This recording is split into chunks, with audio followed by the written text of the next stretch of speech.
Next week's Labour Party conference, we're sending a good group of delegates who will no doubt report on what's going on in Stroud, but as importantly we'll find out what's happening nationally and we'll take part in the democratic procedures of the Labour Party. What I would like to see happening at conference is some clear statements on policy, scrapping the bedroom tax. I would hope that we'll renationalise the post office, Royal Mail, if the government are stupid enough to carry on with their desire to just push it into the private sector, and also some other very clear policy differences with the coalition, especially the Liberal Democrats, who clearly now just see themselves as born to govern. And I think that's a good reason why they should be completely thrown out of power at the next election, because of the way in which they have performed in government, U-turning on issues like student fees and going along with some of the worst successes of a very right-wing Conservative Party. I also hope that at the conference we'll get the opportunity to hear from some of the other people who I think have probably been far too quiet in their shadow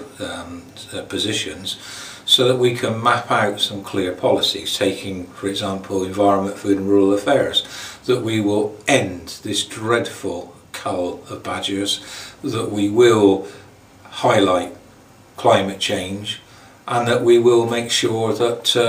that the environment is given its proper position as one of the key issues that a Labour government will seek to advance and protect the environment, but also make sure that people are given the quality of the environment.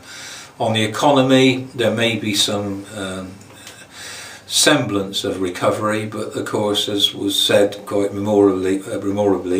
that if you let someone crash your car, the last thing you want them to do is to be in charge of the clear up, and that's exactly what Osborne has done with the British economy. So there may be some recovery, but of course things have been so bad that there would have to be some recovery. What hasn't recovered is people's living standards, their quality of life, the way in which they have to deal with all the living cost charges which are racing ahead of their wages.